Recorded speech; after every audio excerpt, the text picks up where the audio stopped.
Pernah nggak kamu kepikiran, kenapa seseorang justru lebih mudah jatuh cinta sama orang lain, padahal sudah punya pasangan? Fenomena ini sering banget terjadi, baik dalam pacaran maupun pernikahan. Awalnya sih cuma ngobrol biasa, bercanda ringan, atau sekadar saling perhatian kecil. Tapi tanpa sadar, hati mulai nyaman. Lalu timbul perasaan yang sulit dikendalikan. Lucunya, orang yang jatuh cinta di luar hubungan tahu kalau itu berisiko besar. Bisa bikin hancur hubungan, bikin sakit hati, bahkan merusak kepercayaan. Tapi kenapa tetap saja banyak orang yang mengalaminya? Apakah ini tanda hubungan yang sudah membosankan? Atau memang cinta itu lebih mudah tumbuh di luar ikatan resmi? Nah, di video ini kita akan bahas semua jawabannya secara jujur, mendalam, dan mudah dipahami. Jadi tonton sampai habis, karena mungkin kamu juga pernah merasakannya. Pernahkah kamu bertanya-tanya, kenapa seseorang justru lebih mudah jatuh cinta sama orang lain, bukan dengan pasangannya sendiri? Fenomena ini bukan hal baru, dan seringkali jadi topik yang bikin kita geleng-geleng kepala. Di satu sisi orang punya pasangan resmi, sudah menjalin hubungan lama, bahkan mungkin sudah menikah. Tapi di sisi lain, perasaan justru tumbuh pada sosok lain yang sebenarnya bukan miliknya. Kenapa hal ini bisa terjadi? Pertama, manusia punya kecenderungan merasa bosan dengan sesuatu yang sudah lama dimiliki. Awal-awal hubungan, semuanya terasa indah, penuh kejutan, dan bikin jantung berdebar. Namun setelah berjalan cukup lama, rutinitas mulai mendominasi. Kata-kata manis berkurang, perhatian beralih ke pekerjaan, anak, atau urusan sehari-hari. Di saat itulah, hati bisa mencari sesuatu yang baru untuk kembali merasa hidup. Kedua, orang cenderung mudah jatuh cinta pada sosok yang memberikan rasa yang hilang dalam hubungan. Misalnya pasangan sahnya sudah jarang memuji, lalu tiba-tiba ada orang lain yang perhatian, sering memuji, dan membuatnya merasa dihargai. Rasa itu muncul bukan semata-mata karena benar-benar cinta, tapi karena ada kebutuhan emosional yang terpenuhi. Ketiga, manusia sering terjebak pada ilusi bahwa rumput tetangga selalu lebih hijau. Sosok di luar hubungan terlihat lebih menarik, lebih menyenangkan, bahkan lebih pengertian. Padahal, bisa jadi hal itu hanya karena belum mengenal sisi aslinya. Yang terlihat hanyalah versi terbaik dari orang tersebut, bukan kenyataan sebenarnya. Kalau dipikir-pikir, jatuh cinta pada yang bukan pasangan itu seringkali bukan karena hatinya salah memilih, tapi karena hubungannya sendiri tidak lagi dirawat dengan baik. Dan disinilah pentingnya introspeksi. Kalau kita sedang berada dalam hubungan, tapi mulai merasa tertarik pada orang lain, itu pertanda ada sesuatu yang kurang di dalam hubungan kita. Bukan sekadar salah pasangan, tapi juga mungkin karena kita sendiri kurang memberikan usaha, perhatian, dan kehangatan yang dulu pernah ada. Kalau kita melihat dari sisi psikologis, manusia itu pada dasarnya selalu mencari validasi atau pengakuan. Ketika pasangan resmi sudah jarang memberikan perhatian, otak kita otomatis lebih peka terhadap orang luar yang menawarkan rasa itu. Senyum kecil, sapaan ramah, atau sekadar mendengarkan dengan tulus bisa terasa sangat istimewa. Hal-hal sederhana yang mungkin dianggap sepele oleh pasangan, justru bisa jadi pemicu lahirnya rasa suka pada orang lain. Inilah yang membuat cinta itu kadang membingungkan, karena bukan hanya tentang komitmen, tapi juga soal kebutuhan emosional yang tidak disadari. Selain itu, faktor kebaruan atau novelty juga berperan besar. Otak manusia punya sistem dopamin yang sangat responsif terhadap hal-hal baru. Ketika bertemu orang baru yang menarik, otak melepaskan rasa senang, deg-degan, dan gairah yang mirip dengan fase awal jatuh cinta. Sedangkan dengan pasangan yang sudah lama bersama, rasa itu perlahan menurun jika tidak dipelihara dengan baik. Banyak orang salah kaprah, mengira perasaan yang muncul pada orang lain adalah cinta sejati. Padahal seringkali itu hanyalah spark sesaat, yang lahir karena ada hal-hal baru yang memicu dopamin. Cinta sejati justru terletak pada bagaimana kita tetap memilih pasangan kita meskipun sudah tidak ada lagi rasa deg-degan yang sama seperti dulu. Lalu bagaimana dengan orang yang benar-benar jatuh cinta pada sosok di luar hubungannya? Biasanya mereka menemukan sisi lain yang membuatnya merasa lengkap. Ada yang bilang, dia lebih mengerti aku dibanding pasanganku sendiri. Kalimat itu sering muncul bukan karena pasangan sah tidak bisa mengerti, tapi karena komunikasi dalam hubungan sudah tidak sehat, kurangnya keterbukaan, terlalu banyak asumsi, atau seringnya masalah dibiarkan. Menumpuk bisa membuka celah hati untuk mencari kenyamanan di luar. Fenomena ini sebenarnya mengajarkan kita satu hal penting. Hubungan tidak bisa berjalan dengan autopilot. Butuh terus-menerus dan butuh communication. Butuh perhatian kecil yang konsisten, agar cinta tidak mati perlahan. Kalau tidak, hati bisa dengan mudah goyah, bahkan tanpa sadar kita jatuh cinta pada yang bukan pasangan kita. Kalau kita sadar bahwa jatuh cinta pada orang lain bisa terjadi, karena kurangnya sesuatu dalam hubungan. Maka langkah pertama yang harus dilakukan adalah komunikasi. Bicarakan dengan pasangan apa yang kamu rasakan, bukan dengan nada menyalahkan, tapi dengan tujuan memperbaiki. Misalnya, aku merasa akhir-akhir ini kita jarang ngobrol berdua. Aku kangen momen-momen itu. Kalimat sederhana seperti ini bisa membuka pintu untuk kembali dekat. Kedua, jangan remehkan kekuatan perhatian kecil. Senyum, ucapan terima kasih, atau sekadar bertanya bagaimana harinya bisa jadi hal besar dalam menjaga hubungan tetap hangat. Karena seringkali orang jatuh cinta pada sosok lain hanya karena mendapatkan hal-hal kecil yang sudah tidak lagi ia temukan di rumah. Ketiga, penting juga untuk menjaga batasan dengan orang luar. Kalau merasa mulai nyaman berlebihan dengan orang lain, segera tarik diri sebelum rasa itu tumbuh. Bukan berarti harus bersikap dingin, tapi tahu kapan harus memberi jarak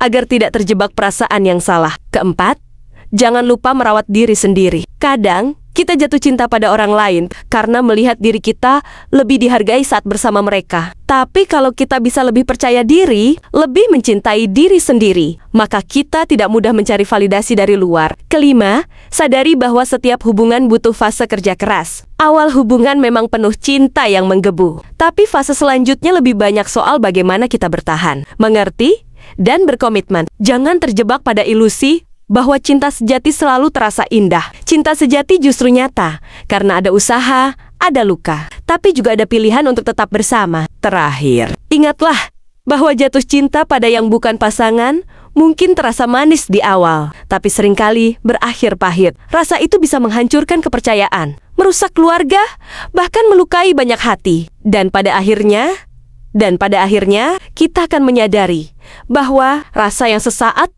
tidak sebanding dengan harga dari sebuah kesetiaan.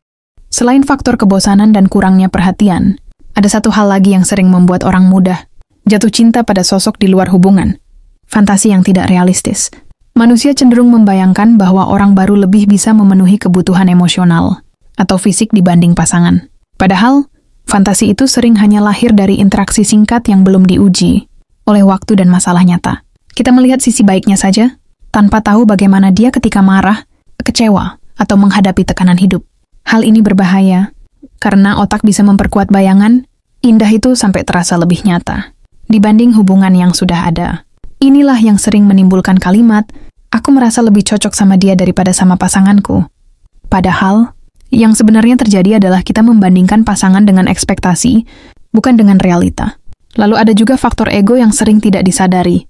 Saat kita menemukan orang lain yang kagum, memuji, atau menunjukkan ketertarikan, ego kita merasa diangkat. Kita merasa berharga kembali, merasa diinginkan, merasa dicintai. Sementara di hubungan resmi, mungkin pasangan sudah jarang mengungkapkan hal-hal itu karena terlalu terbiasa. Rasa diinginkan ini membuat hati mudah goyah dan akhirnya salah menafsirkan perhatian sebagai cinta. Selain ego, ada juga faktor lingkungan yang memberi peluang lebih besar. Misalnya, rekan kerja yang selalu bersama tiap hari, teman komunitas yang sering bercanda, atau tetangga yang dekat secara fisik. Kedekatan secara intens tanpa disadari bisa menumbuhkan rasa nyaman, lalu berubah menjadi perasaan yang lebih dalam. Itulah sebabnya banyak kasus cinta terlarang muncul di tempat kerja atau lingkaran pertemanan. Karena kedekatan emosional ditambah kesempatan sering bertemu, bisa melahirkan chemistry yang sulit dikendalikan. Jika ditarik lebih jauh, sebenarnya ini semua adalah refleksi dari kebutuhan manusia akan hubungan yang hidup. Kalau hubungan utama terasa dingin, kosong, atau datar, maka hati akan mencari pelarian pada orang lain yang bisa menghadirkan rasa. Bukan berarti pasangan salah sepenuhnya, tapi karena hubungan itu sendiri sudah kehilangan perawatannya. Maka yang perlu dipahami adalah, rasa cinta pada orang lain bukan tiba-tiba muncul, melainkan lahir dari kondisi dalam diri dan hubungan yang tidak seimbang. Salah satu tanda paling awal adalah ketika seseorang mulai sering memikirkan orang lain di luar pasangannya. Bukan hanya sesekali, tapi hampir setiap hari wajah atau sikap orang itu muncul di benak. Biasanya hal ini ditandai dengan perasaan senang. Setiap kali menerima pesan atau bertemu dengannya, tanda berikutnya adalah mulai membandingkan orang lain itu dengan pasangan sendiri. Hal-hal kecil yang dilakukan pasangan jadi terasa kurang, sementara kebaikan orang lain terasa lebih besar. Misalnya pasangan jarang memberi perhatian, tapi orang itu selalu menanyakan kabar. Perbandingan ini lama-lama membuat hati merasa lebih nyaman dengan sosok baru. Kemudian, seseorang juga mulai mencari-cari alasan untuk berinteraksi lebih sering. Entah itu dengan cara mengirim pesan, membuat obrolan ringan, atau bahkan sengaja mendekat saat ada kesempatan. Pada tahap ini, sebenarnya sudah ada perasaan terikat secara emosional, walaupun belum disadari. Tanda lain yang sering muncul adalah menyembunyikan interaksi dari pasangan.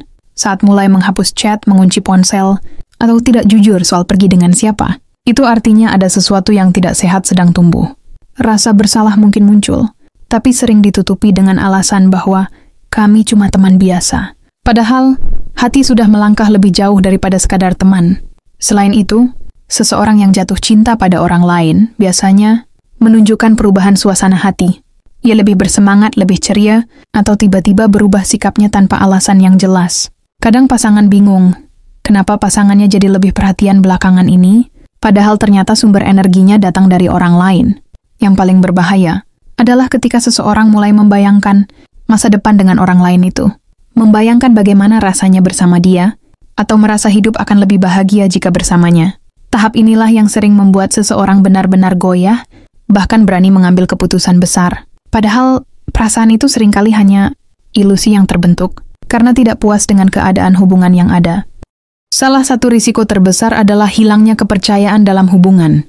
Sekali pasangan mengetahui ada keterikatan hati dengan orang lain, rasa percaya itu hampir mustahil kembali seperti semula.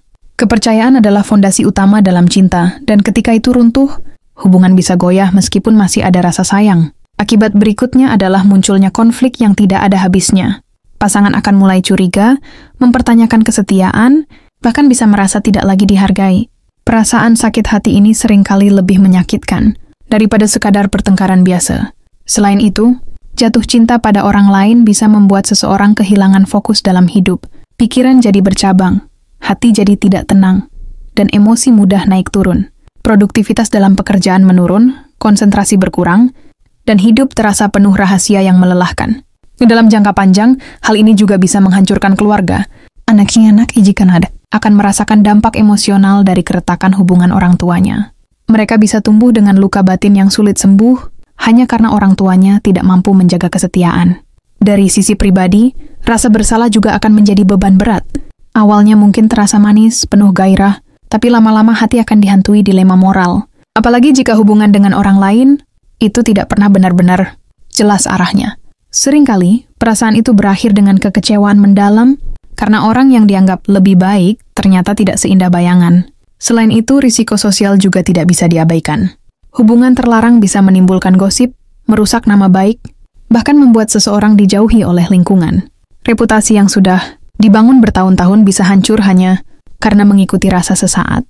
Yang lebih menyedihkan lagi, terkadang orang rela mengorbankan hubungan lama yang penuh sejarah hanya untuk sesuatu yang belum tentu pasti.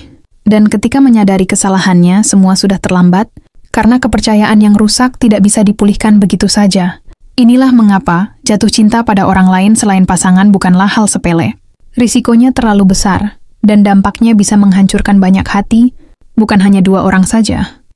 Kalau dipikir dengan logika, seharusnya orang menjauhi perasaan pada yang bukan pasangannya, karena risikonya jelas merugikan. Tapi kenyataannya, banyak orang justru tetap nekat menjalaninya. Kenapa bisa begitu? Pertama, karena emosi sering lebih kuat daripada logika. Saat hati sudah merasa berbunga-bunga, rasionalitas sering kalah oleh rasa nyaman yang dirasakan. Orang tahu itu salah, tapi tetap mencari alasan untuk membenarkan tindakannya.